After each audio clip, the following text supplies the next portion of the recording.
자, 여기서 질문을 드립니다. 사사기서에는 이스라엘 백성이 우상 숭배에 빠지고 계속해서 이방 민족에게 침입당하면서 완전하게 무너지는 모습이 나옵니다. 하나님께 십계명을 받고 진리를 갖고 있는 이스라엘 백성이 어떻게 그렇게 될 수 있을까요? 많은 사람들이 그 질문을 하는 거예요. 사사기서의 문제가 뭡니까? 여호수아서에 세워져 있는 승리의 공식을 잃어버린 것입니다. 사사기에는 패배의 공식이 나옵니다. 그래서 하나님께서 이 성경을 통해서 어떤 때는 승리하는 공식이 무엇인지, 또 어떤 때는 패배하는 공식이 무엇인지 보여주시는 것입니다. 그런데 오늘 우리는 사사기서에서 무엇을 배운다고요? 패배 공식을 배우는 것입니다.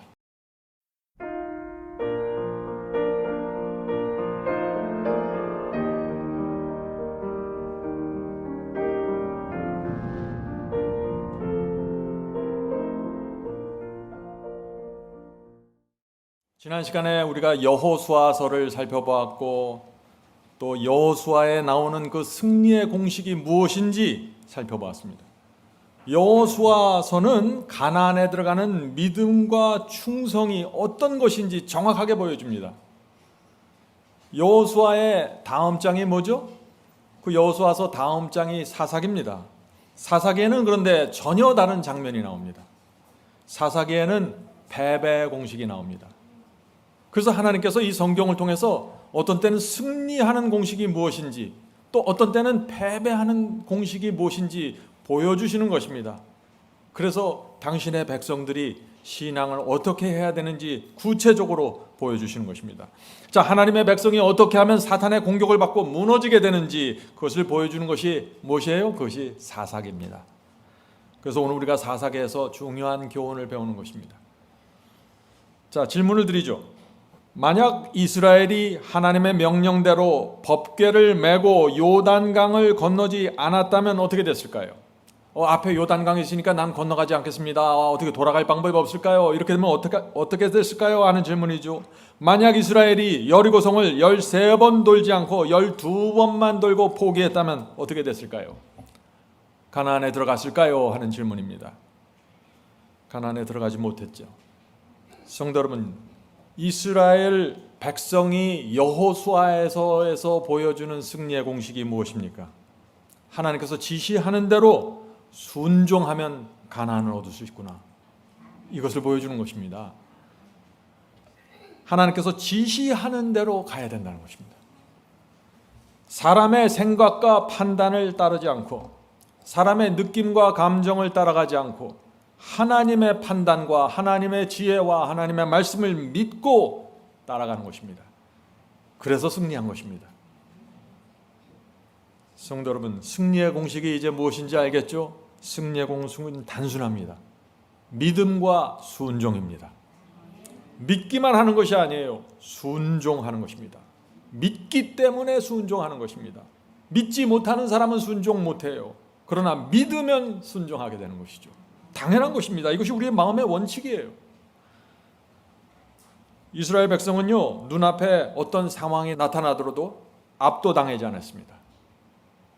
이스라엘 백성이 승리할 때는 항상 주변에 어떤 상황이 있든지 압도당하지 않고, 물론 마음속에 두려움과 염려가 있겠죠. 그러나 하나님의 말씀과 약속을 믿고 순종하고 전진했습니다.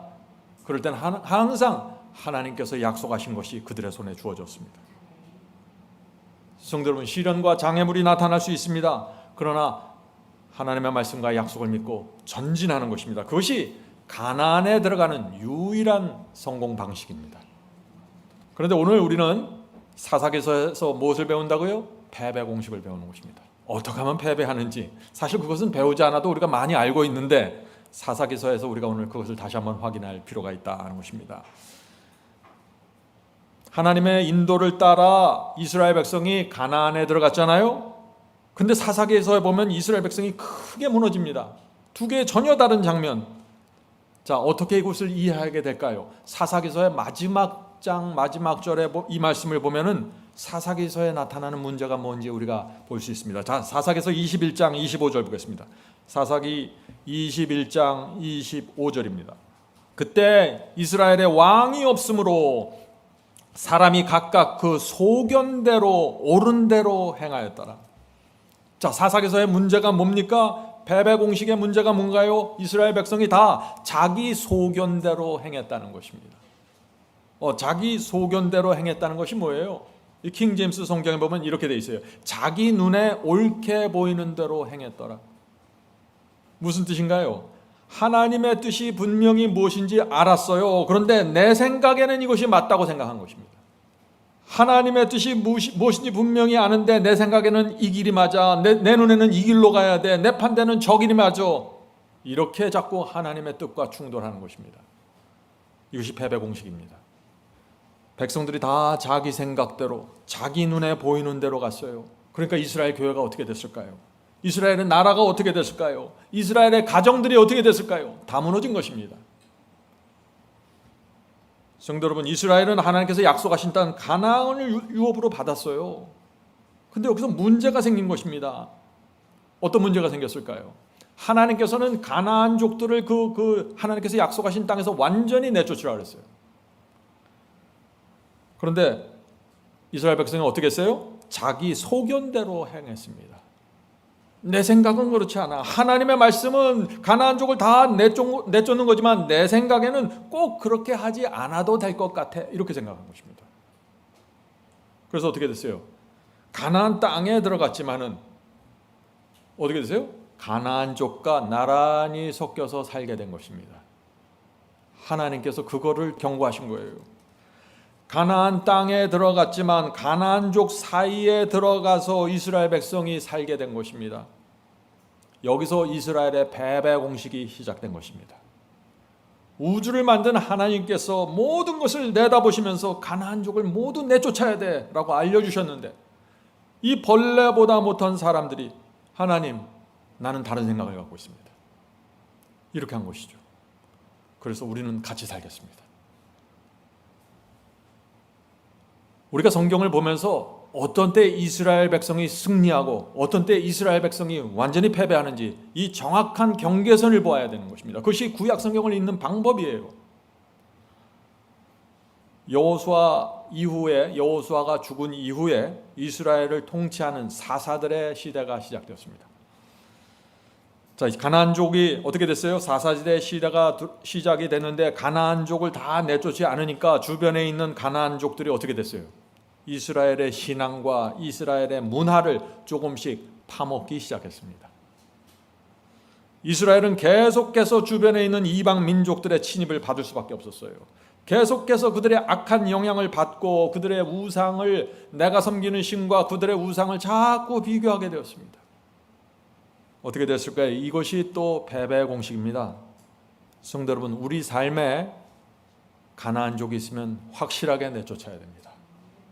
하나님의 말씀대로 여러분이 살기 원하면은 여러분의 신앙과 여러분의 정신과 여러분의 사고방식을 정확하게 유지하기 원하면 주변에 있는 가나안족들을 정리해야 됩니다.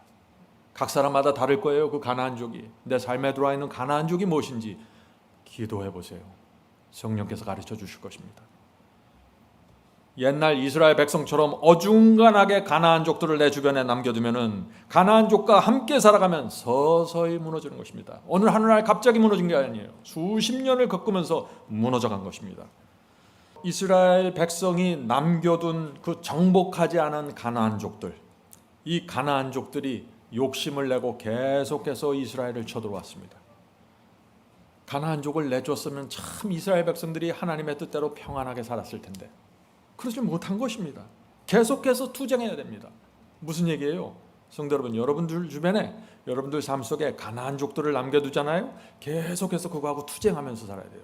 죄를 안 지려고, 유혹을 안 받으려고 계속해서 가나안족을 끼고 살면서 유혹을 안 받으려고 노력하고 살아요. 평안하지 않은 삶입니다. 이스라엘도 그런 모양이 된 것입니다. 계속해서 시달렸습니다. 북동쪽에서 메소포타미아인들이 침략해왔고 남동쪽에서는 모압인들이 쳐들어왔고 동쪽에서는 미디안 족속과 암몬 족속이 쳐들어왔고 남서쪽에서는 블레셋 사람들이 침략해왔습니다. 구약 성경에 나오는 이 족속들 있죠. 이방 족속들이 계속 이스라엘을 중심으로 살면서 밀려 들어오는 것입니다. 얼마나 피곤했겠어요. 그러니까 자꾸 신앙을 잃어버리는 것이죠. 자, 100년 전에 기록된 한 글을 제가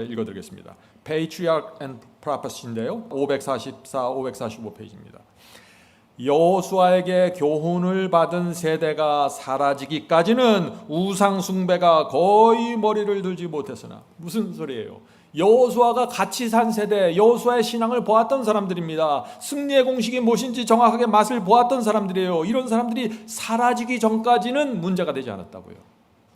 그런데 그 젊은 세대들이 승리의 공식을 정확하게 맛보지 못한 그 젊은 세대들이 올라오면서 문제가 생기기 시작했다는 것입니다. 자, 계속해서 보죠. 부모들은 그들의 자녀들이 배도의 길을 준비하였다. 자녀들의 교육을 확실하게 못 시켰다는 것이죠. 부모가 가지고 있던 승리의 공식이 자녀에게 넘어가지 않았다는 것입니다. 자, 어떻게 배도의 길이 준비되었을까? 계속해서 읽어보겠습니다. 여호와께서 가나안족을 완전히 물리치라고 지시하신 명령을 무시함으로 여러 세대 동안 계속하여 쓴 열매를 가져올 악의 종자를 심었다. 이 말씀 이해하시겠죠? 히브리인들의 단순한 생활 습관이 그들의 건강을 누리게 하였으나 이방인들과 교제함으로 그들은 식욕과 정욕에 방종하게 되었으며 그들의 체력은 점점 감소되었고 지적인 능력, 도덕적인 능력은 약화되었다. 무슨 얘기예요? 지금 가나안족들과 섞여 살면서 그들과 함께 먹고 마시고 교제를 나누면서 그들의 문화와 그들의 사고방식과 그들의 생활 방식을 받아들이게 됐다는 것입니다. 그러면서 하나님께서 그들에게 주고자 하는 그 지적인 능력, 도덕적인 능력들이 자꾸 약화되었다는 것입니다. 하루아침에요? 아니요. 오랜 세월을 가면서 말이죠. 자, 계속해서 읽어보죠. 이스라엘 백성들은 그들의 죄로 인하여 하나님을 떠나게 되었다.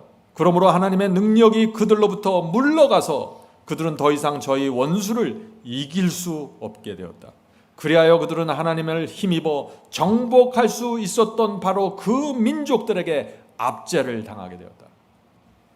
성도 여러분, 이것이 사사기에서 나오는 패배의 공식입니다. 성도 여러분, 우리는 가나안족들과 함께 살 수밖에 없습니다. 이 세상의 가나안족들이에요. 그러나 우리의 신앙과 우리의 삶 속에 내가 지배할 수 있는 그 바운더리 안에, 내가 지배할 수 있는 영역 안에 가나안족의 문화와 가나안족의 영향력이 들어오지 않도록 기도하면서 경성하면서 사셔야 됩니다. 이스라엘 백성은 그것을 하지 못한 것입니다. 그래서 계속해서 이 가나안족들, 외적들에게 수탈당했어요. 계속해서 쳐들어왔고 이스라엘 백성을 다 초토화시킨 것입니다. 추수 때만 되면 들어와서 다 걷어가 버리는 거예요. 이스라엘 얼마나 고통스러웠을까요? 그러니까 눈물을 흘리면서 하나님을 향해 부르짖는 것입니다. 구약 성경에 보세요. 계속해서 그 장면이 나옵니다. 사랑의 하나님께서 그러니까 어떻게 해요? 못 본 척 하실 수 없잖아요. 이스라엘이 살려달라고 외치자 하나님께서 어떻게 하세요? 종들을 보내십니다. 그것이 하나님의 반응이에요. 백성들이 무너지고 처참하게 죄에 빠질 때 종들을 보내주셔서 뭘 어떻게 해요? 하나님의 말씀과 기별을 전해주십니다. 이렇게 살아야 돼, 이렇게 해, 저렇게 해, 이것입니다. 누구를 보내주셨어요? 사사 기드온을 보냈습니다. 사사기를 우리가 읽죠? 사사 기드온을 보내주십니다. 하나님께서 기드온을 부르셔서 어떤 말씀을 하셨을까요? 여호수아에게 주신 그 말씀을 또 반복하시는 거예요. 하나님의 솔루션, 하나님의 해결책은 한 가지예요. 그건 뭐냐? 승리의 공식을 주는 겁니다. 너희가 이렇게 하면 승리할 수 있어. 자, 그 말씀 읽어볼까요? 사사기서 6장 14절 16절입니다. 사사기서 6장 14절 16절. 여호와께서 그를 돌아보아 가라사대 너는 내 힘을 의지하고 가서 이스라엘을 미디안의 손에서 구원하라. 승리의 공식입니다. 너희 생각대로 하지 말고 너희 판단대로 하지 말고 내가 너에게 주는 기별대로 말씀대로 나를 믿고 내 힘을 믿고 가. 이 얘기예요. 내가 너를 보낸 것이 아니냐. 기드온이 어떻게 대답했을까요? 기드온마저도 수십 년 동안 패배의식에 젖어있던 사람이에요. 오랫동안 이방인들에게 가나안족들의 수탈당하면서 여호수아가 가지고 있던 그 승리의 공식을 많이 잊어버렸습니다. 그래서 이 기드온마저 이렇게 대답하는 것입니다. 기드온이 그에게 대답하여 주여 내가 무엇으로 이스라엘을 구원하리까? 보소서 나의 집은 므낫세 중에 극히 약하고 나는 내 아비 집에서 제일 작은 자이니이다. 주님, 나는 힘이 없어서 못합니다. 아무것도 할 수 없어요. 그러니까 여호와께서 다시 말씀하십니다. 여호와께서 그에게 이르시되 기드온에게 이르시되 내가 반드시 너와 함께 하리니. 승리의 공식입니다. 이 약속을 받으셔야 되는 것입니다. 내가 반드시 너와 함께 하리니 내가 미디안 사람 치기를 한 사람을 치듯 하리라. 미디안의 대군이 13만 5천 명이 밀려왔어요. 그런데 한 사람 치듯 네가 할 거야. 왜? 너는 힘이 없지만 내가 있잖아. 그래서 미디안을 보면 두려운 것입니다. 그러나 하나님을 보면 용기가 나고 믿음이 생기고 붙잡는 것입니다. 이것이 승리의 공식입니다. 하나님께서 주시는 승리의 공식은 항상 동일합니다. 구약 성경과 신약 성경을 읽는 방법이 여기에 있는 것입니다. 승리의 공식이 뭐예요? 내가 너와 함께 할 테니 너는 시키는 대로 해. 너는 내가 시키는 대로 순종하면 승리할 수 있어. 내 능력과 내 지혜로 승리를 가져갈 거야. 기드온이 이제 갈림길에 선 것입니다. 13만 5천 명의 대군이 주는 엄청난 압박감에 굴복하든지 아니면 하나님께서 주시는 이 말씀을 붙잡고 믿고 전진하든지 선택입니다. 이것이 구약 성경 이야기입니다. 승리의 공식은 아주 단순합니다. 그것은 내가 하나님을 믿을 것인지 말 것인지 결정하는 것입니다. 하나님께서 여호수아에게 주신 승리의 공식 볼까요? 똑같은 공식을 그때 줬어요. 여호수아에서 우리가 배웠습니다. 여호수아 1장 5절부터 8절에 있는 말씀을 보세요. 제가 앞에 있는 말씀만 읽겠습니다. 내가 너를 떠나지 아니하며 여호수아를 떠나지 아니하며 버리지 아니하리니 마음을 강하게 하라 담대히 하라. 너는 이 백성으로 내가 그 조상에게 맹세하여 주리라 한 땅을 얻게 하리라. 가나안 땅을 얻게 할 거야. 지금 하나님께서 왜 이 말씀을 해요? 왜 마음을 강하게 하고 담대히 하라는 말씀을 줘요? 여호수아 마음에 두려움을 줄 수 있는 상황이 나타날 거야. 어디 들어가기 전에요? 가나안 땅에 들어가기 전에. 하늘 가나안에 들어가기 전에 뭐가 나타날까요? 우리 마음에 두려움을 주는 상황이 생길 수 있다는 것입니다. 우리 마음에 내가 어떻게 해야 되지? 내가 이런 상황에 어떻게 해야 되지? 이런 상황이 나타난다는 것입니다. 그래서 내가 너와 함께 할 거야. 여호수아는 어떻게 했습니까? 이 하나님의 약속과 말씀을 믿었습니다. 그리고 하나님께서 시키는 대로 그대로 했습니다. 결과는 뭡니까? 가나안 땅을 받은 것입니다. 믿고 순종하는 것, 그것이 승리의 공식입니다. 단순해요. 오늘날 기독교의 문제가 뭡니까? 이 승리의 공식이 사라진 것입니다. 대군, 미디안의 대군 13만 5천을 보면서 두려워하고 주님 우린 힘이 없습니다. 은혜로 어떻게 해주세요. 맨날 이 얘기만 하는 거예요. 사탄의 공격이 무엇입니까? 승리의 공식을 믿음으로 붙잡지 못하게 사람들의 마음에 자꾸 불신을 주고 의심을 주고 두려움을 주는 것입니다. 의심을 주고 불신을 주고 두려움을 줍니다. 우리가 때때로 그런 것을 느낄 수 있어요. 그럴 때 믿음이 필요한 것이에요. 하나님의 말씀과 약속을 믿는 것입니다. 이것이 하늘 가나안에 들어간 유일한 방법입니다. 다른 방법이 없어요. 성도 여러분, 우리가 이 세상에서 어떻게 승리하는 자가 될 수 있을까요? 어떻게 이기는 자가 될 수 있습니까? 단순해요. 하나님께서 시키는 대로 사세요. 하나님의 말씀과 계명을 그대로 믿고 그대로 살아가세요. 그러면 나머지는 하나님께서 책임져 주십니다. 내가 너와 함께 할 거야. 난 너를 버리지 않을 거야. 이 약속이 그대로 들어오는 것입니다. 그 순간에. 그것을 믿음으로 붙잡는 것입니다. 많은 사람들이 하나님의 말씀과 지시한 대로 살지 않으면서 기도만 합니다. 순종하지 않으면서 주여 나를 하늘로 인도해 주셔서 기도만 해요. 승리의 공식을 전혀 모르는 것입니다. 하나님께서 우리를 승리로 인도하시고 가나안으로 인도하시는 그 승리의 공식을 전혀 모르고 있는 거예요. 성도 여러분, 오늘 이 시간에 승리의 공식이 무엇인지 여러분의 머릿속에 이 전두엽에 정확하게 박아놓으세요. 승리의 공식은요, 에덴 동산부터 예수께서 재림하실 때까지 단 한 번도 변하지 않고 갑니다. 하나님께서 우리를 구원하신 방식은 이럴 때는 이렇게 구원하고 저럴 때는 저렇게 구원하는 게 아니에요. 상황과 사건들이 달라지는 것 같지만 공식은 하나의 공식으로 가는 것입니다. 그래서 구약 성경과 신약 성경을 이해할 수 있는 거예요. 우리가 정말 하나님의 말씀과 하나님의 계명과 하나님의 지혜와 하나님의 사랑을 정말 믿으면 어떻게 될까요? 순종하게 됩니다. 그것이 우리의 마음의 법칙이에요. 우리가 어떤 사람을 진짜 믿으면 그 사람이 콩으로 뭐를 씌운다 그래도 믿잖아요. 하나님의 말씀을 그렇게도 못 믿으면 되겠습니까? 그 이상으로 믿어야 되겠죠. 성도 여러분, 하나님께서 말씀하신 대로 사는 것은 율법주의가 아니에요. 성경은 그것을 사랑이라고 얘기하고 충성이라고 얘기하는 것입니다. 그것을 믿음이라고 얘기하는 것입니다. 율법주의는 뭐예요? 하나님을 사랑하지도 않아요. 그런데 율법을 잘 지켜서 내가 구원을 얻어내야지. 율법주의예요. 하나님을 믿지도 않으면서 내가 어떤 의식과 어떤 행함을 열심히 해서 내가 천국 가야지. 이게 율법주의예요. 위선이에요. 율법주의라는 건 한마디로 위선이라는 거예요. 그래서 하나님께서 그걸 싫어하는 거예요. 하나님의 말씀과 계명은 울타리입니다. 그래서 그 울타리 안에 있으면 우리가 평안한 것입니다. 사탄의 공격으로부터 보호받는 것입니다. 하나님의 말씀의 울타리 안에 있으면 하나님의 확실한 약속이 주어집니다. 이것이 승리의 공식입니다. 사사기서의 문제가 뭡니까? 여호수아서에 세워져 있는 승리의 공식을 잃어버린 것입니다. 그것을 잃어버리면 바로 패배의 공식에 들어가요. 자, 패배의 공식으로 들어간 게 뭐예요? 사사기서 마지막 나오는 그 말씀 여러분 잊지 마세요. 하나님의 말씀을 믿지 않고 자기 소견대로 행했더라. 자기 생각대로, 자기 느낌대로, 자기 판단대로 가는 것입니다.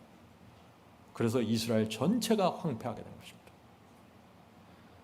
성도 여러분, 이 기드온 시대에는요, 미를 추수해서 지금 탈곡을 해야 될 입장이에요. 그런데 가나안족이 또 뺏어갈까 봐 숨어서 탈곡을 하고 추수를 하고 있는 거예요. 얼마나 당했으면 이런 모습이 나타날까요?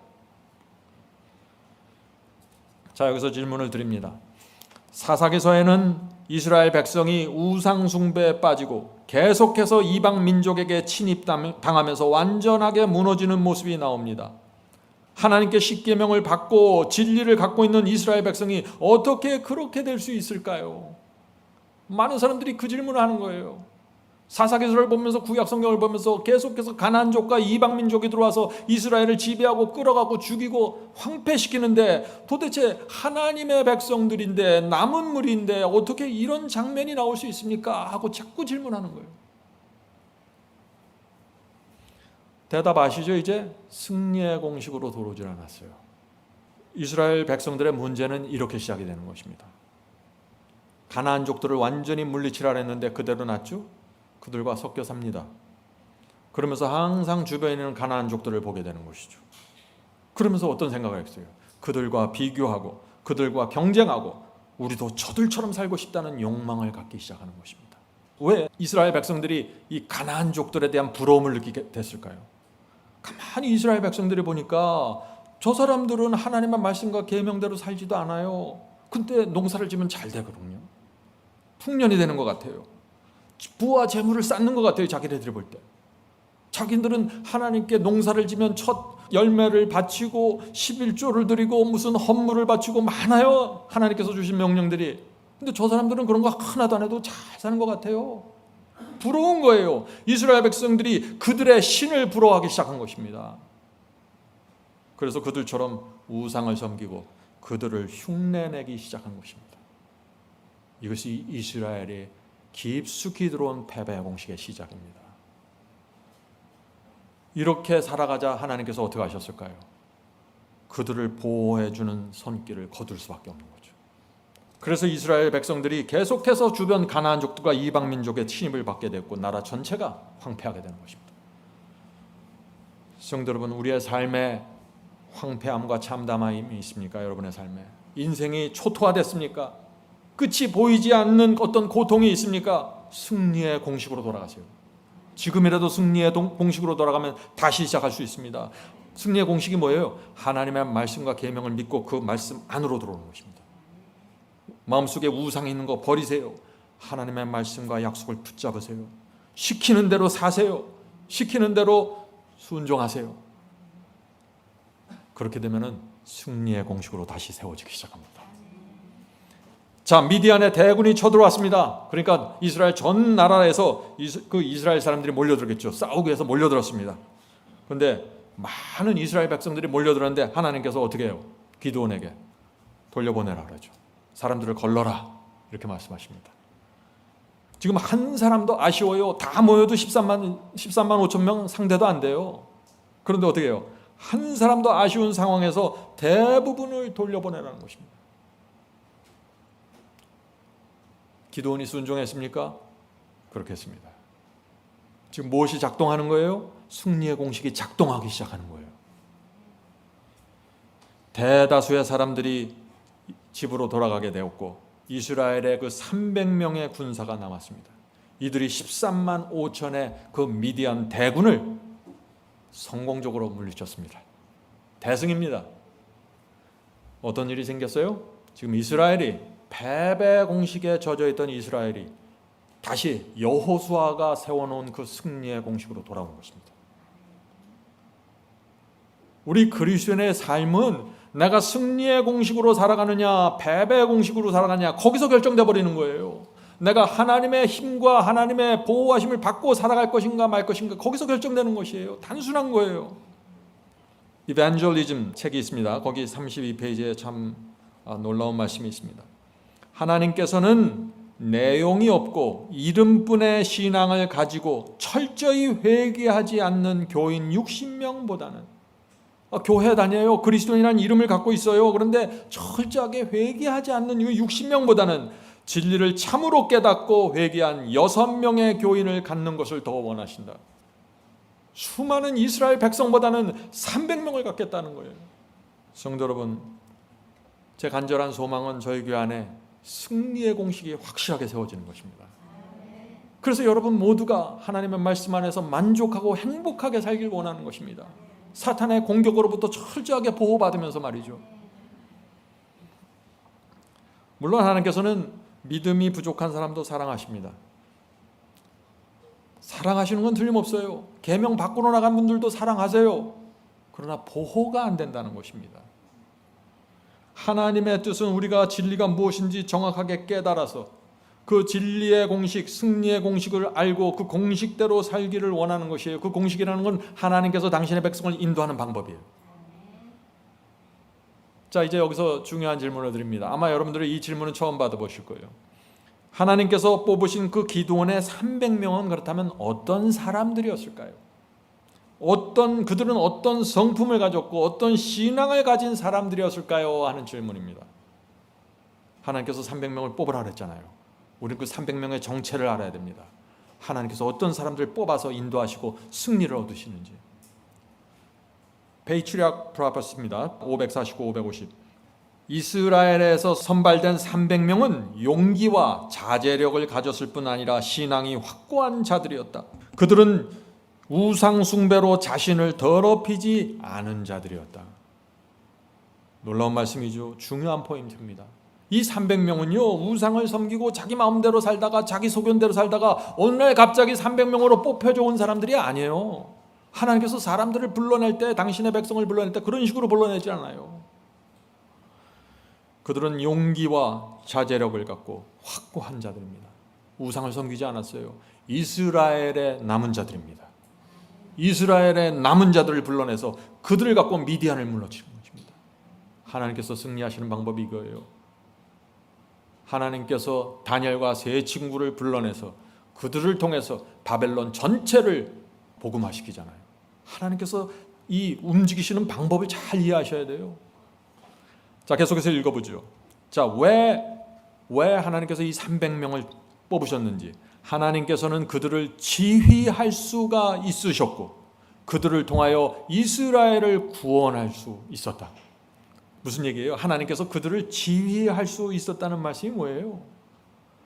이 300명은 자기 생각대로 가지 않는 사람들이라는 거예요. 자기 소견대로 행하지 않는다는 거예요. 어린 양이 어디로 인도하는지 따라간다는 거예요. 지금 이 사람들은.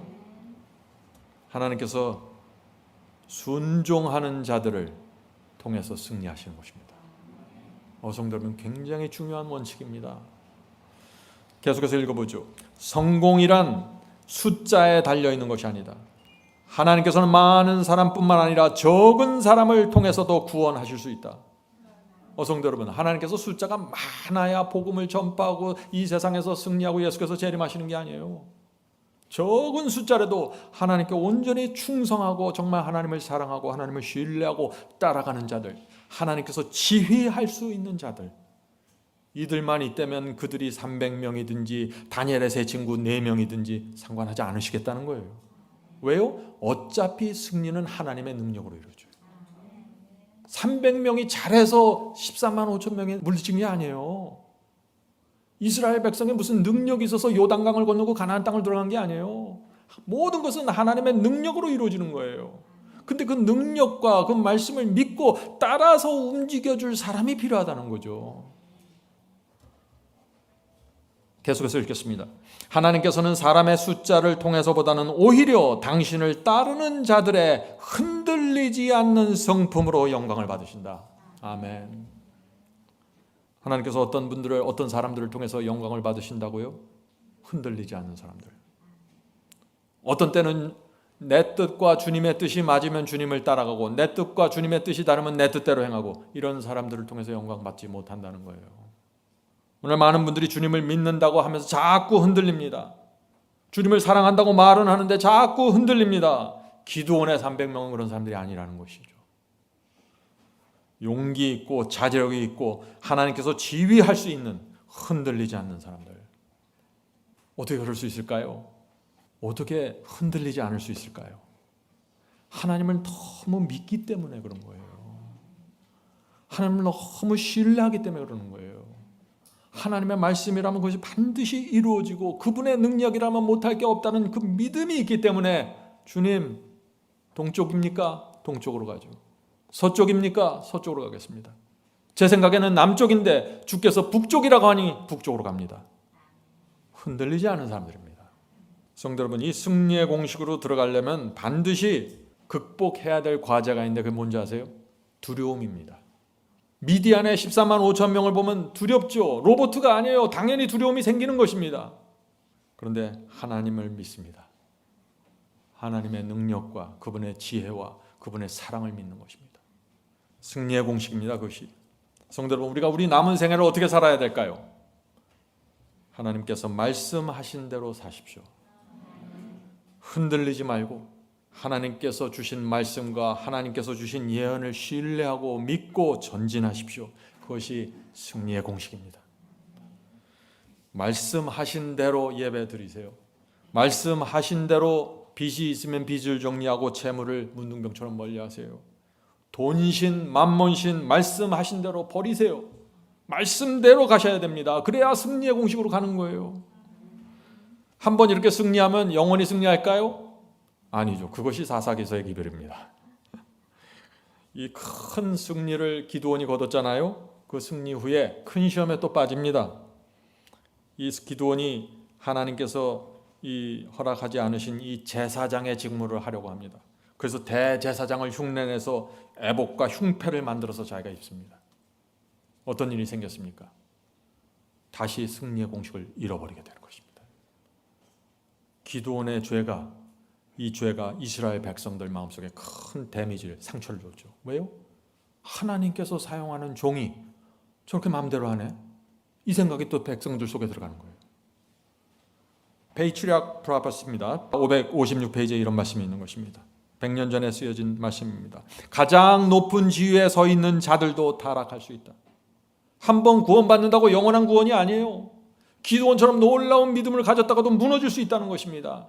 가장 높은 지위에 서 있는 자들도 타락할 수 있다. 가장 현명한 자들도 과오를 범하고 가장 강한 자들도 비틀거리다 넘어질 수 있다. 하늘로부터 오는 빛이 끊임없이 우리의 앞길을 비춰야 할 필요가 있다.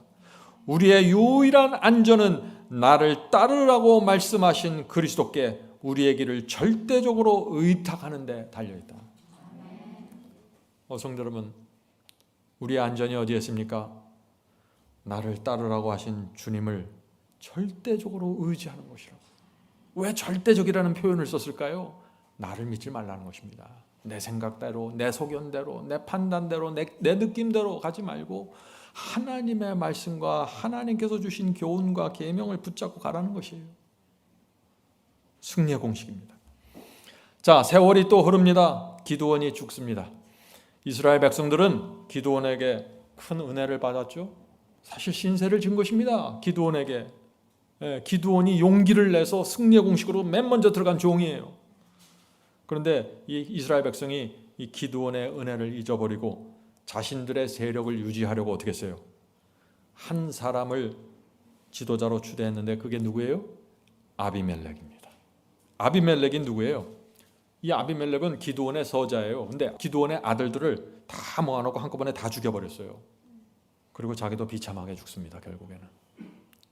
많은 사람들이 이런 모습을 보면서 질문을 해요. 아니 어떻게 이런 일이 생길 수 있습니까? 어떻게 이런 일이 생겼어요? 단순해요. 승리의 공식이 무너진 것입니다.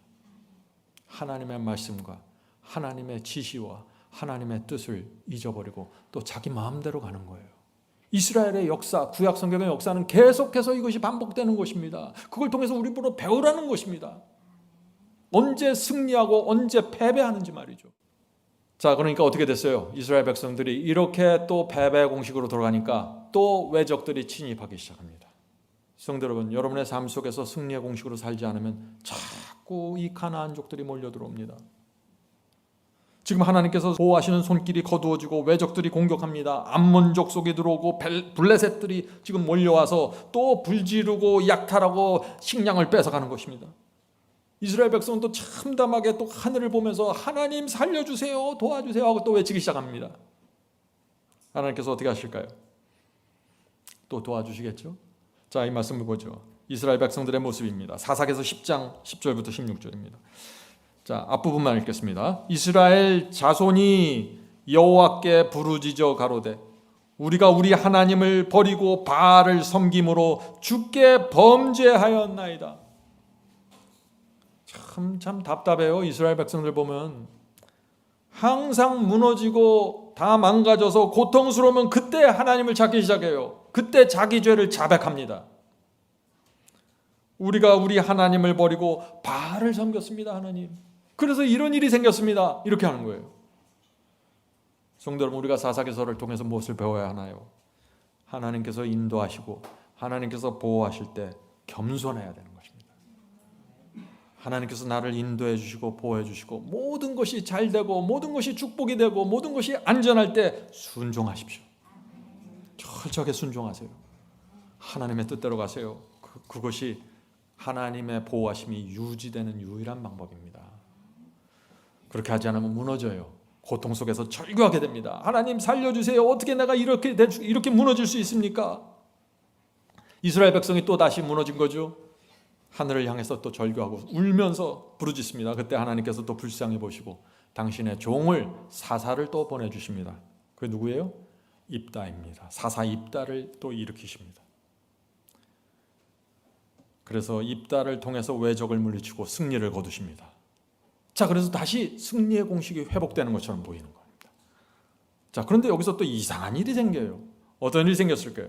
입다가 엉뚱하게 말이죠. 자, 이제 다 일이 잘 돼갔는데 승리를 하는데 이제 자기 집에서 제일 먼저 나오는 사람을 내가 희생제물로 바치겠다 하고 큰 소리를 칩니다.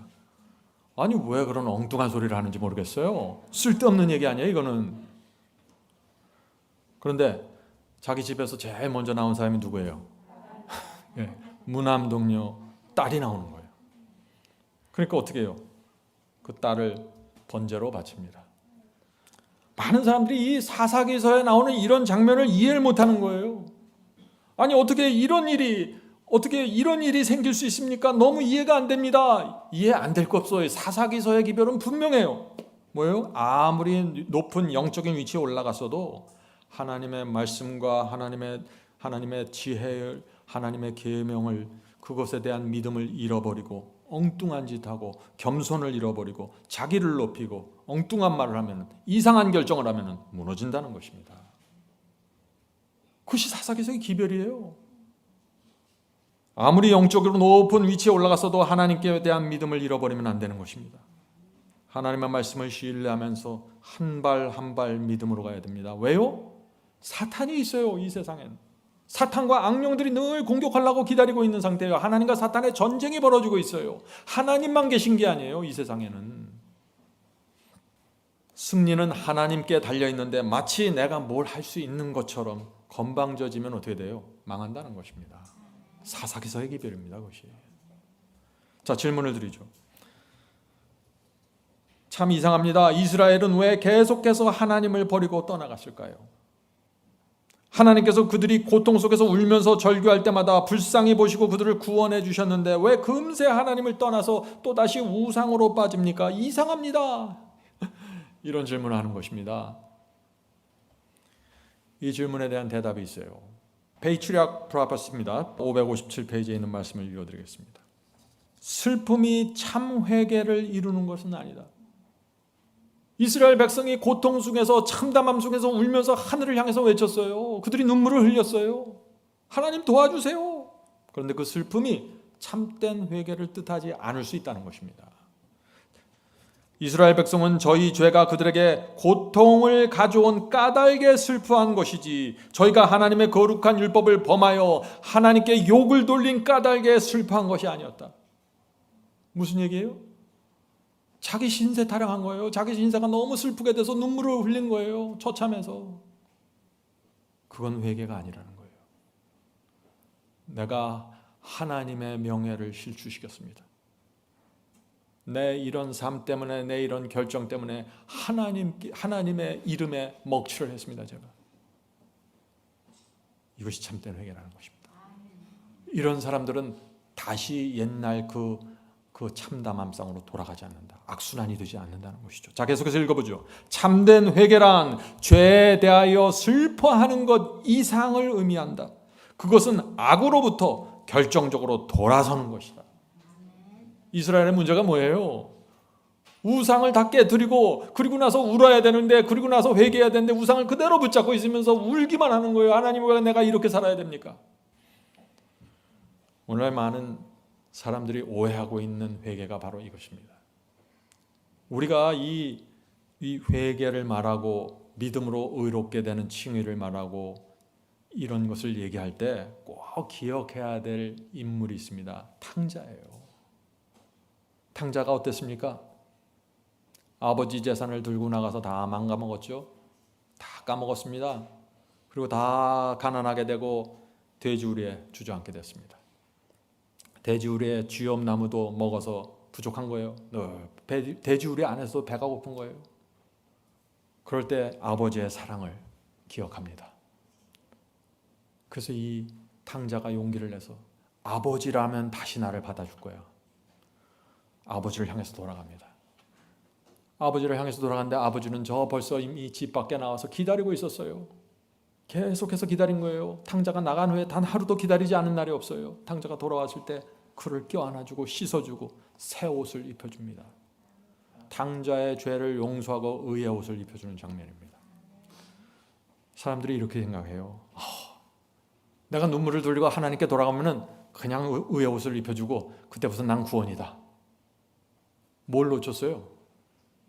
탕자 마음속에서 생기는 의의 경험을 놓쳐버린 거예요.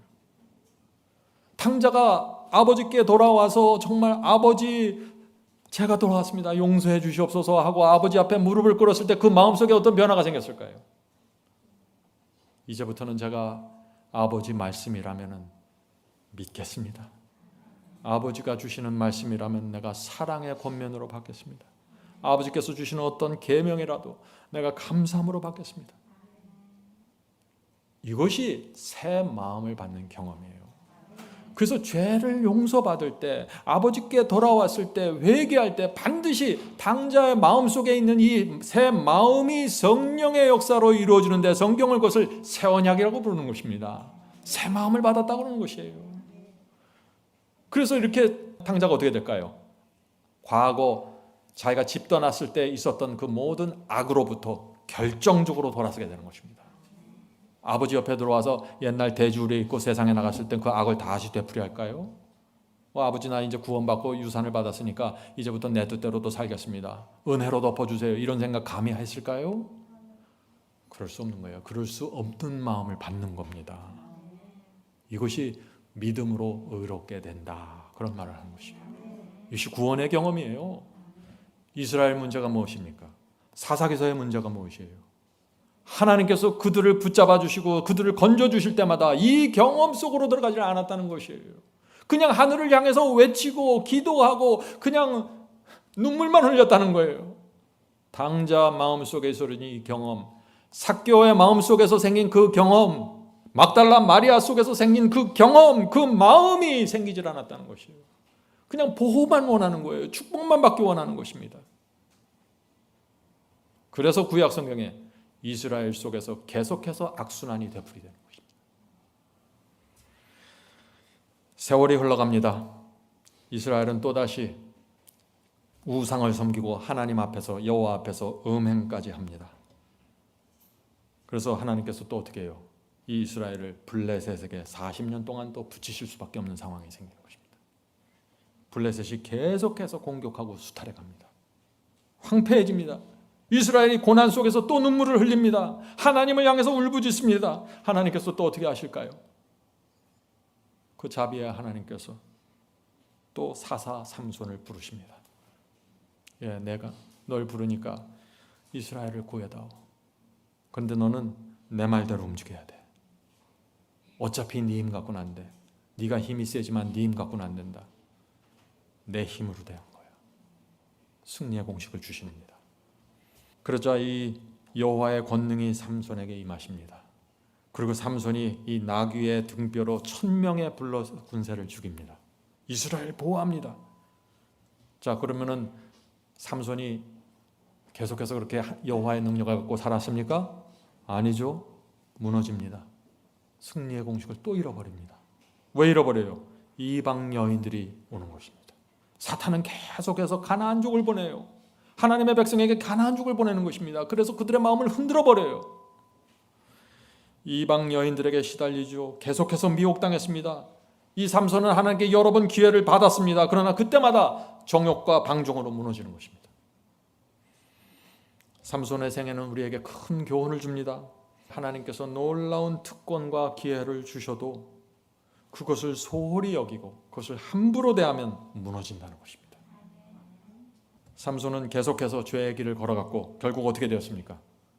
데릴라 아시죠? 데릴라에게 속아서 두 눈을 뽑히고 맷돌을 돌리는 신세가 되어버립니다. 많은 사람들이 이런 모습을 보면서 아니 삼손같이 위대한 사사가 어떻게 하나님께서 선택하셨는데 어떻게 하나님께서 선택하신 이 사람에게 이런 문제가 생깁니까? 라고 질문을 하는 것이죠. 왜 자꾸 그런 질문을 하시는 줄 아세요?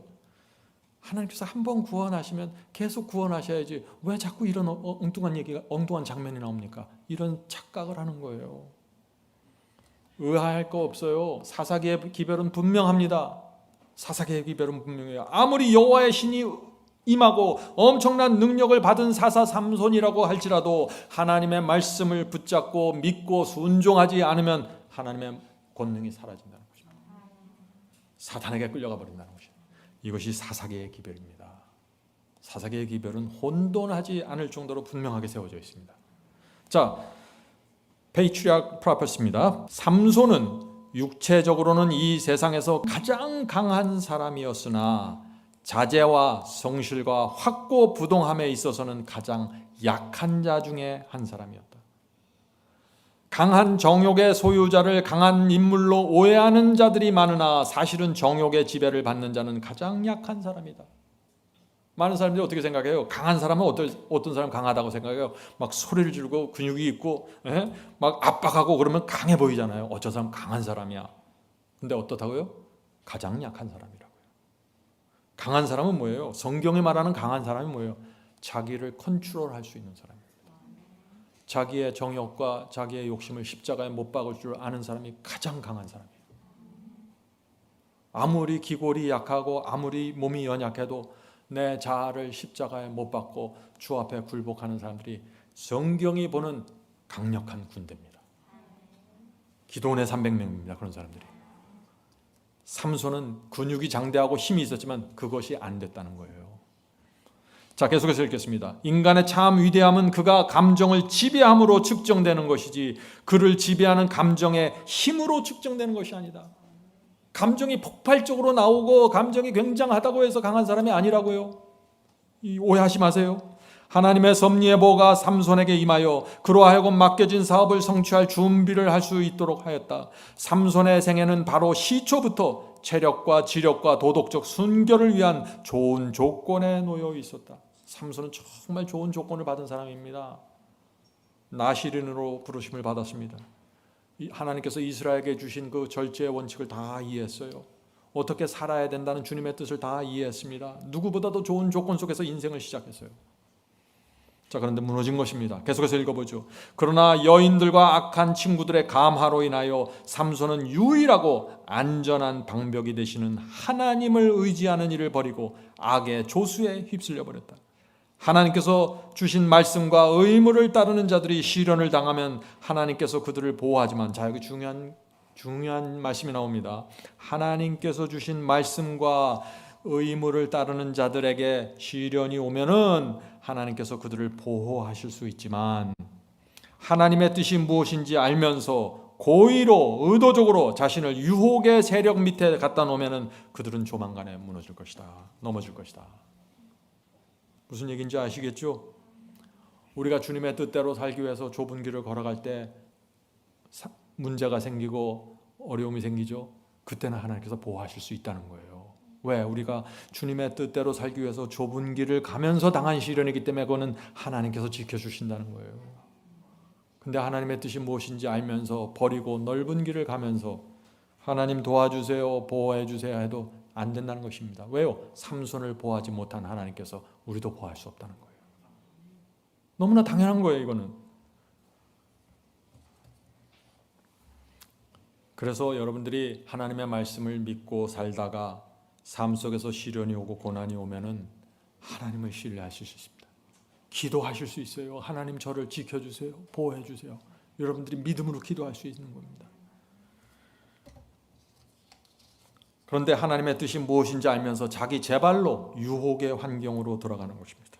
하나님께서 그런 사람은 보호해 줄 수 없어요. 제가 젊었을 때 한번 그런 기도를 한 적이 있어요. 극장으로 들어가면서 하나님 지켜주세요. 제 마음 흔들리지 않게 지켜주세요. 유혹받지 않게 해주세요. 무슨 얘기인지 아시죠? 오늘 많은 사람들이 그렇게 기도한다는 거예요. 하나님께서 하지 말라고 하는 것을 하면서 기도하는 것입니다. 그리고 응답되지 않는다고 또 하소연하는 거예요. 하나님이 너무합니다. 내 기도 응답 안 하시네요. 내가 가는 길이 유혹인지를 알면서 하나님 제가 이 길을 가려고 하는데 저를 보호해 주십시오. 하나님께서 보호해 주실 수 없다는 것입니다. 성도 여러분, 하나님과 사탄의 전쟁이 어떻게 벌어지는 줄 알아야 돼요. 하나님께서 보호하실 수 있는 사람은 하나님 편에 서는 사람들을 보호하는 거예요. 이것이 하나님과 사탄의 전쟁의 룰이에요. 전쟁의 원칙이에요. 사탄도 사탄 편에 오는 사람은 자기 마음대로 자꾸 힘들 수 있어요. 그런데 하나님 편에 서 있는 사람은 사탄이 건드릴 수가 없어요. 전쟁의 원칙입니다, 이것이. 술집을 들어가면서 유혹에서 지켜주세요 기도하지 마세요. 카지노에 들어가면서 유혹에서 지켜주세요 하고 기도하지 말라는 것입니다. 그런 기도에 응답하실 수 없다는 것입니다. 이 길이 거짓과 속임수의 길인지 뻔히 알면서 그 길로 한 발을 넣는 거예요. 주님 나를 사랑하시죠? 자비의 하나님 나를 지켜주셔야죠. 이렇게 하면 안 된다는 거예요. 이것을 뭐예요? 하나님을 시험한다는 거예요. 그거를. 하나님께서 알면서도 악을 향해서 가는 사람들을 하나님께서 보호하면 어떻게 되실까? 만약 그러지 않지만 그런 사람은 하나님께서 얘 내 편이야 하고 보면은 아담과 하와가 선악과를 따먹으려고 싹 손을 내는데 손을 탁 쳐요. 하나님께서 못하게. 그렇게 하시면 사탄이 어떻게 할까요? 하나님, 그건 반칙 아닙니까? 지금 인간에게 자유의지를 주시고 자신의 의지를 갖고 지금 어떤 결정을 하고 악을 향해서 가고 있는데 하나님께서 그걸 막으시면 이건 전쟁의 원칙을 어기는 거죠. 어떻게 돌아가는지 아시겠어요? 이게 선과 악의 대쟁투가. 삼손은 이스라엘의 마지막 사사였습니다. 삼손이 죽은 후에 이스라엘은 어떻게 될까요? 아주 혼돈의 극치로 들어갑니다. 여기서 사사기 17장부터 정말 더 이해할 수 없는 상황이 생깁니다. 자, 사사기 17장에 들어가면요, 미가라는 사람이 나옵니다. 미가가 집에서 은 1,100냥을 잃어버리는 일이 생깁니다. 자, 마지막 사사가 죽으면서 지금 이스라엘이 완전한 혼돈 가운데 들어간다는 것입니다. 그것이 사사기 17장부터 사사기 마지막 장까지 펼쳐집니다. 그래서 사사기 17장부터 사사기 마지막 장에 이런 펼쳐지는 이야기를 사람들이 이해하지를 못하는 거예요. 왜 어떻게 하나님을 믿는 사람들이 이렇게 될 수 있을까? 자꾸 이런 얘기를 하는 거죠. 자, 은 1,100냥을 미가가 잊어버렸죠. 그러니까 미가의 어머니가 뭐라 그래요? 그 훔친 사람을 누군지도 모르면서 훔친 사람을 향해 저주합니다. 누가 돈 1,000명을 가지고 왔어 막 저주를 하니까 아들 미가가 나와서 고백하는 거예요. 어머니, 그 돈 제가 가지고 왔습니다. 그 은천 100냥 여기 있습니다 하고 고백했어요. 그러니까 이 어머니가 또 뭐라 그래요? 하나님께서 너에게 복 주시기를 바란다 이렇게 해요. 미가서 17장 이야기입니다. 그래서 사람들이 아니 어떻게 이렇게 되지? 어떻게 이럴 수가 있어요? 남이 훔쳐갔다고 생각할 때는 그냥 저주하다가 아들이 훔쳐갔다 그러니까 복을 주는 거예요. 하나님을 믿는 사람이에요. 그런데 이 사람이 진리가 무엇인지를 모르고 혼돈해버리면 이렇게 돼버리는 거예요. 미가 이야기를 보면은요, 이스라엘에서 진리와 의의 원칙이 얼마나 흔들리고 무너졌는지 보게 되는 것입니다. 어머니는 하나님의 축복을 빌면서 아들이 내놓은 그 은으로 어떻게 해요? 또 아들이 이제 돈을 내놨잖아요. 그 은으로 어떻게 해요? 우상을 또 만들어요. 그리고 이 우상을 만들어서 거룩하신 하나님께 우상을 바치겠다고 또 그럽니다. 이 미가서 17장부터는 승리의 공식이 완전히 사라져버립니다. 하나님의 말씀을 믿고 순종하면은 사탄의 기만과 공격을 이길 수 있다는 이 강력한 승리의 복음이 사라지는 것이죠. 자, 미가 이야기는 더 나갑니다. 미가 이야기가 더 나가요. 얼만큼 더 나갈 수 있을까요? 자, 한 레위인이 미가를 또 찾아옵니다. 근데 우리가 아는 것처럼 레위인들은 성소 봉사를 하는 제사장 지파죠. 하나님께서 구별하신 지파입니다. 그런데 이 사사기 17장에 나오는 이 레위인은 미가에게 돈을 받고 미가를 위해서 개인 제사장 노릇을 해주기로 결정합니다. 이스라엘이 어디까지 타락했는지 보이시죠? 완전히 무너지는 것입니다. 하나님의 제사장들이 돈을 받고 사람들의 비유를 맞추면서 복을 빌어주고 개인 제사장 노릇을 해주는 거예요. 내가 너를 복주고 내가 너를 구원해 줄게. 내가 안수하면 하나님도 움직여. 계속 이렇게 나가는 것이죠. 오늘날에도 교회 안에 이런 모습이 있다는 것입니다. 사사기 17장 이후의 장면이 오늘날 현대 기독교에 깊숙이 들어와 있다는 것입니다. 그걸 봐야 되는 거죠. 사사기를 통해서. 사사기 17장 10절 보죠. 사사기 17장 10절. 미가가 레위인에게 이르되 내가 나와 함께 거하여 나를 위하여 아비와 제사장이 되라. 이 레위인에게 내 아버지가 돼주고 내 제사장이 되달라고 부탁하는 거예요. 그러면서 내가 너에게 연봉 얼마 쳐줄게 이 얘기를 합니다. 내가 해마다 은열과 의복 한 벌과 식물을 주리라 함으로 레위인이 들어갔더니 레위인이 그 연봉 협상에서 받아들였다는 것이죠. 성도 여러분, 이 타락한 교인들이 레위 지파를 물질로 현혹합니다. 그리고 타락한 제사장들은 그 타락한 교인들이 내놓는 연봉 협상에 응하는 것입니다. 이것이 사사기 이야기이고 이것이 타락한 현대 기독교의 모습이라는 것입니다. 성도 여러분, 목회를 하고 설교를 저도 합니다. 그런데 이렇게 목회를 하고 설교를 하는 사람들은 내가 무엇을 위해서 설교를 하고 무엇을 위해서 목회를 하는지 무엇을 위해서 이 기별을 전한지 결정하는 것입니다. 내가 연봉 10세겔과 먹을 것과 옷 한 벌을 위해서 복음을 전할 것인지 아니면 교인들의 눈치를 보지 않고 하나님께서 전하라고 하신 그 승리의 복음 그것을 그대로 전할 것인지 결정해야 되는 것입니다.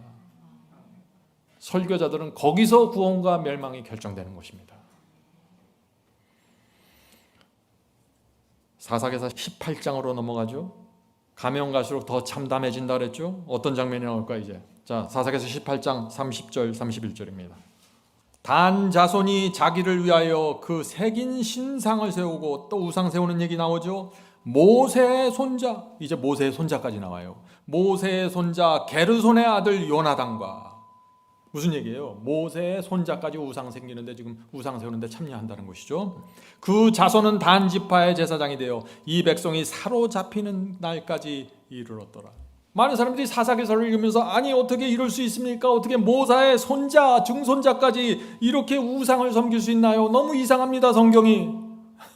뭐가 이상해요? 이것이 사사기 기별이에요. 내 조상이 순교자라도 그 증손자 무너지는 거예요. 내 조상이 노아 할아버지라도 그 중손자가 니므롯이 될 수 있다는 거예요. 바벨탑 세우고. 그것이 성경 이야기입니다. 자, 사사기서 마지막 장으로 가면은 갈수록 참담해진다 그랬죠? 사사기서 19장 보겠습니다. 19장 1절. 어떤 레위 사람이 유다 베들레헴에서 첩을 취하였더니 이거 다른 사람이 취하는 게 아니에요. 레위 사람이 취했다는 거예요. 첩을. 이 레위인이 나중에는 이 자기가 얻은 이 첩을 다른 사람에게 내주고 또 처참하게 죽는 장면이 나옵니다. 사람들이 자꾸 이 사사기의 이런 장면을 보면서 질문하는 거예요. 어떤 질문이에요? 어떻게 레위인들이 세상 사람보다 더 악할 수 있습니까? 어떻게 이것을 하나님의 성소를 섬기는 제사장족이라고 할 수 있습니까? 성경에 왜 이런 장면들이 나옵니까? 이유는 분명하죠. 승리의 공식을 잃어버리면 이렇게 무너진다는 것입니다. 하나님의 말씀을 그대로 신뢰하고 믿고 붙잡고 살지 않으면 이렇게 사탄의 공격을 받아서 무너져 버린다는 것이에요. 그것이 사사기서의 기별이에요. 성도 여러분, 저는 그런 사람들 많이 봤습니다. 30년 동안 이 복음을 붙잡고 살아오면서 그런 사람들 정말 많이 왔어요. 한때는 밝은 빛과 분명한 진리를 받고 울면서 회개하던 사람들이 언제부터 그 승리의 공식을 놓쳐버리고 거절하고 무시하고 나가는데 이 세상 사람들보다 더 악하게 되는 거예요. 왜요? 이 빛을 거절하고 나가는 과정에서 자기를 완전히 기만하고 양심이 강팍해지는 것입니다. 그래서 세상 사람들도 할 수 없는 배신을 하고 세상 사람들도 할 수 없는 결정을 하면서 살아가는 것입니다. 그런데 자기는 몰라요. 사사기의 기별입니다. 이것이. 성도 여러분, 조심해야 됩니다. 저와 여러분이 받은 이 빛은 밝은 빛입니다. 이 빛을 소중히 여기고 겸손하게 가야 됩니다. 여기서 우리가 방자해지면 크게 무너지는 것입니다. 정말 주님을 감사하고 주님을 신뢰하고 한 걸음 한 걸음 주께서 나를 따라가신 그 길을 가는 것입니다. 그것이 사사기의 기별입니다. 자, 이스라엘의 문제를 좀 정리해보죠. 이스라엘의 문제가 무엇입니까? 하나님의 말씀을 전적으로 부인한 게 아니에요. 하나님의 말씀을, 하나님의 지시를 부분적으로만 따라간 것입니다. 이스라엘의 문제가 뭐예요? 부분적으로만 받아들이고 따라간 거예요. 왜요? 왜 부분적으로 받았을까요? 이거는 내 뜻과 동일한데 이것은 내 뜻과 다릅니다. 하나님의 말씀 중 이것은 내 생각과 같은데 저것은 내 판단에 안 맞습니다. 내 소견대로 행하였더라. 이것이 사사기 전체의 기별입니다. 부분적으로만 순종했어요. 가나안족을 부분적으로만 내쫓았습니다. 부분적으로만 주님을 따르고 부분적으로만 순종했습니다. 이것이 패배의 공식이에요. 승리의 공식과 패배의 공식이 제시되는 것입니다. 성경에는. 너희가 나를 믿고 사랑하면 계명을 지키리라. 너희가 나를 신뢰하지 않으면 부분적으로만 지킬 거야. 천국은 가고 싶으니까 교회 나오겠지. 그러나 부분적으로만 지킬 거야 너희들은. 이것이 사사기의 기별이에요. 오늘날 거의 모든 사람들이 이 문제에 빠져 있는 것입니다. 라오디게아 교회의 문제가 무엇입니까? 부분적으로 따라가는 것입니다. 하나님의 뜻이 무엇인지는 정확하게 알아요. 그런데 부분적으로 믿고 부분적으로 신뢰하고 부분적으로 주님을 따르는 것입니다. 그래서 의의 옷이 벗겨져 버리는 것입니다. 황폐해지는 것입니다. 성도 여러분, 이 시대의 교회가 어떤 문제에 빠져 있는지 정확하게 보셔야 돼요. 여호수아를 잊지 마세요. 여호수아는 하나님 말씀하시면 믿었습니다. 하나님께서 지시하셔서 믿었습니다. 믿었기 때문에 따라갔던 것입니다. 사사기서에서는 믿지 않고 부분적으로만 갔네. 자기 소견대로. 그러니까 전혀 순종하지 않는 게 아니에요. 어떤 때 보면 멀쩡해요. 순종 잘해요. 이거는 왜? 내 뜻하고 맞으니까. 자, 사사기 마지막 절을 보겠습니다. 이것이 사사기서의 결론이에요. 사사기서 21장 25절. 그때 이스라엘에 왕이 없으므로 사람이 각각 자기 소견대로 그 소견대로 옳은 대로 행하였더라. 이제 이 말씀의 의미를 아시겠죠? 이스라엘의 실패가 어디에서 시작되었습니까? 내 생각대로, 내 뜻대로 부분적으로 따라갔습니다. 그러면서 자기는 생각하는 거예요. 아, 내가 하나님의 말씀을 이걸 따라가고 니까 나도 하나님의 백성이겠지. 내가 이거는 순종하잖아.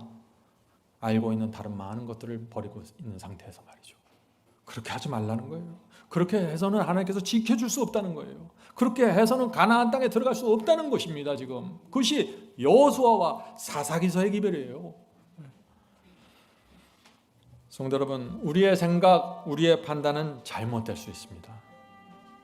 우리의 소원, 우리의 뜻은 잘못될 수 있습니다. 우리는 너무 부족한 사람들이에요. 그래서 항상 우리가 성경을 펼쳐놓고 우주를 만드신 하나님의 입에서 어떤 말씀이 성경에 기록되었나 그것을 확인하고, 아, 하나님께서 이렇게 말씀하셨군요. 제가 이 말씀을 믿고 따라갑니다.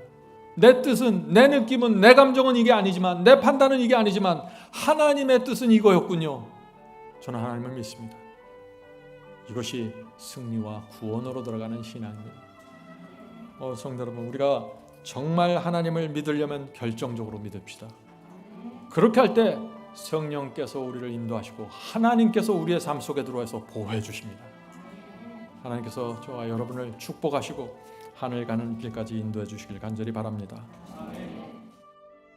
하늘에 계신 저희들의 아버지, 저희를 인도하시고 저희 마음을 성령께서 감동시켜 주시고 저의 마음을 부드럽게 해 주셔서 하나님의 말씀을 감사와 신뢰로 받을 수 있도록 도와주시옵소서. 저희가 더 이상 패배의 공식 속에서 살아가지 않고 승리의 공식으로 들어가게 도와주시옵소서. 저희 눈에 보이는 대로 생각하지 않게 도와주시옵소서. 저희 생각대로 주님을 따르지 않게 해주시고 하나님의 뜻이 무엇인지, 하나님께서 지시하신 것이 무엇인지 깨닫게 도와주시옵소서. 오늘 사사기서를 통해서 그 사사기서의 슬픈 역사가 저희의 삶 속에서 반복되지 않기를 기도드립니다. 주여, 저희를 도와주시옵소서. 여호수아가 배운 그 승리의 공식을 저희도 배울 수 있게 도와주시옵소서. 저희 교우들 오랫동안 신앙의 길을 찾다가 여기까지 오게 되었습니다. 주여, 이들을 불쌍히 보시고 가나안으로 인도해 주시옵소서.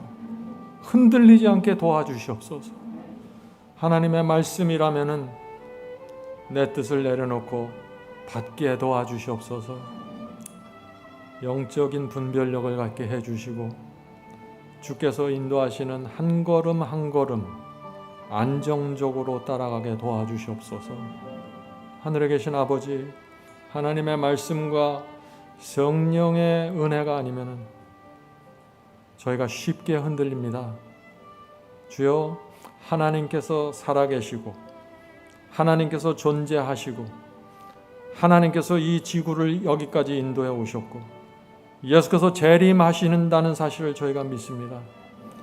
그 기둥 같은 진리들이 분명하건대 저희가 흔들리기를 원치 않습니다. 주여, 저희를 인도해 주시옵소서.